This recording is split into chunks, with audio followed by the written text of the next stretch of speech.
Hello all you lovely lads and lasses of the Poet Warriors. I am your host for today's video, and it's a lovely day.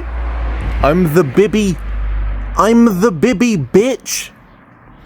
Maybe that was a little bit too much, I'm sorry. It's currently New Year's Eve as I'm filming this video, so Happy New Year to you all. Guys, 2025 is the year of the Poet Warriors. Let's make it happen.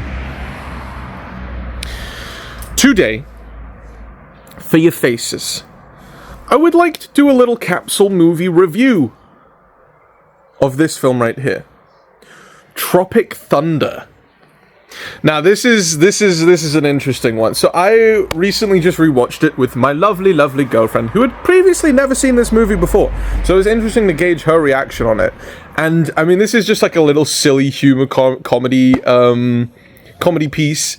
I mean, you know, it's not in the top 10 films by any means. You know, it's a good movie. It's an enjoyable watch. It's a fun watch.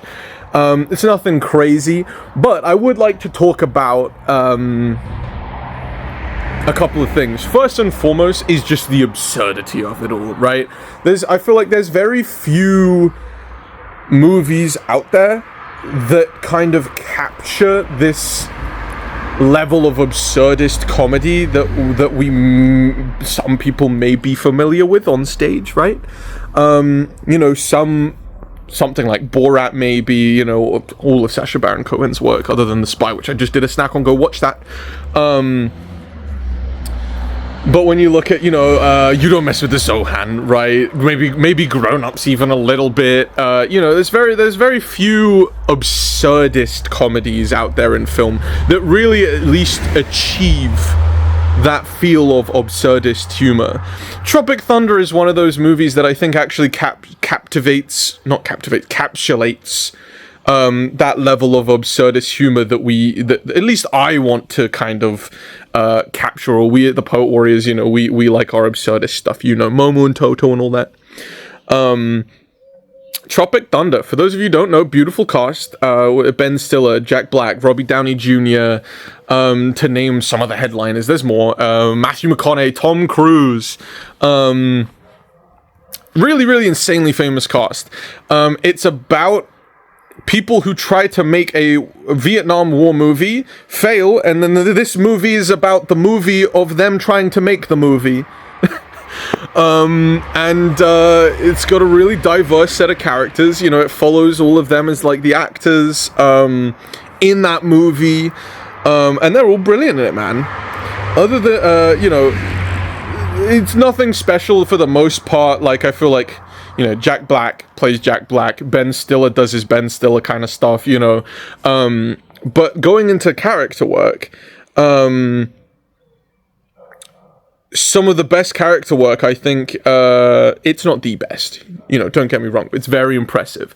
The character work from Robbie Downey Jr. and Tom Cruise in this movie is very interesting and entertaining to watch. Which, I mean, you know, it's everything's supposed to be entertaining. Sure, it might not be art, but I mean, hey, you have a good time watching it, right?